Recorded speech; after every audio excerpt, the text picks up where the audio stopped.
you go back and you look at, you know, what you could do better, whether you win or lose. But particularly when you lose a game,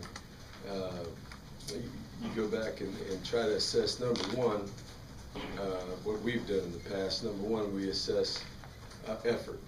And in our estimation, after reviewing the video, we were very, very pleased as a coaching staff with our effort on offense and defense. Special teams, not so much. I thought our specialists, our kickers, did an excellent job, and punters. But there were some things inside of those units that we needed to. We weren't pleased there. We've talked about that as a team, addressed that yesterday, and that's something we're working hard on. The next thing is execution, which at times, you know, when you're playing a close game like that against a good team, sometimes they have good players that can handle things, but there's other things that you can do better from an execution standpoint, which in the first game or in any game,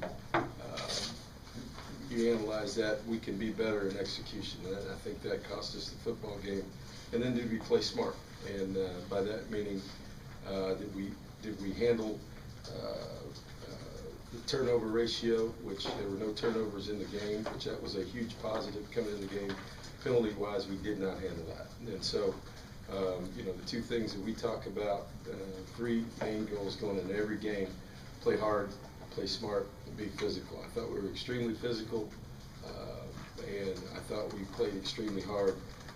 The intelligence part of the game, we did not. So, you know, when you're in a close game and you have 9 penalties for 79 or 78 yards, you know, that's not gonna cut it.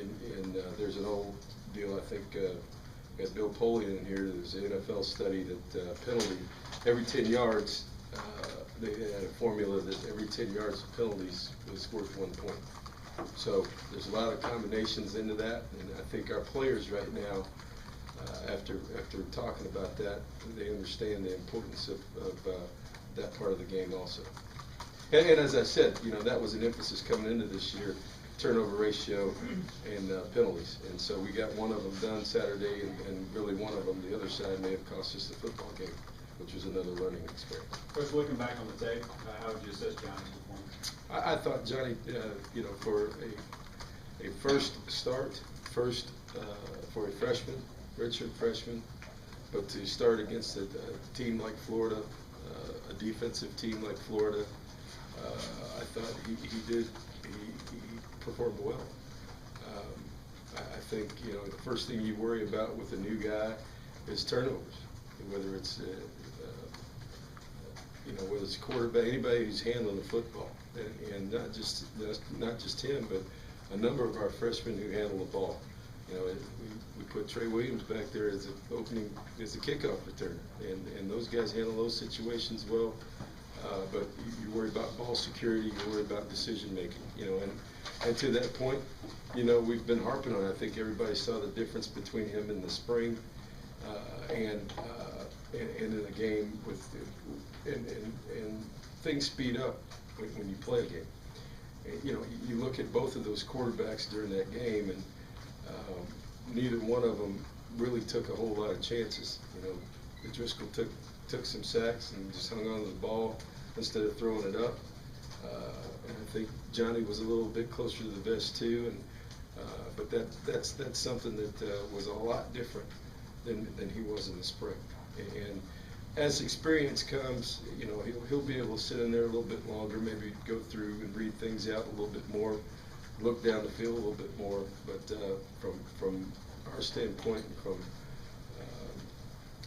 you know, we have gone back and looked at the video. He understands where he can get better, and I think that's the main thing to take from Saturday. You know, after the initial reaction, as I said, you come back and look, and when you watch the video, and you realize, you know what, when you're playing a top 25 team, here are the things that you can't do to be successful. But also, there's a lot of room for improvement, and that would be the concern. If there wasn't a lot of room for improvement, and that was the case, then it'd be pretty depressing. But from that standpoint,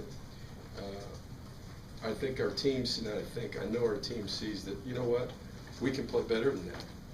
And that, to me, is exciting. How would you assess the play of your defense and defensive line in particular? I thought coming into the game, my two main concerns, which I think were everybody's concerns, were our kickers, punters, snappers, and our defensive line. And you leave out Saturday saying, you know what, our kickers made every kick, our punters, our net punt was 49 something, and our defensive line, really did a pretty good job of containing their run game. I thought, when you start a true freshman at defensive end and a couple guys that were concerned about their size and their productivity from the way our defense is set up, they're able to keep Jonathan Stewart clean, to be able to make 17 tackles, and then the rush the passer the way they did without a whole lot of blitzing. I thought that they did a nice job, and I think what's important is guys like you don't have to worry about Demontre Moore having confidence. I'll put it that way.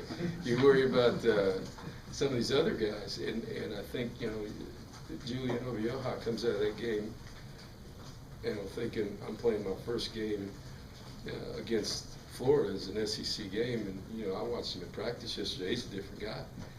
He now knows, you know what? Guess what? I just started and played 60 plays or 50 plays against Florida, and I'm ready to go.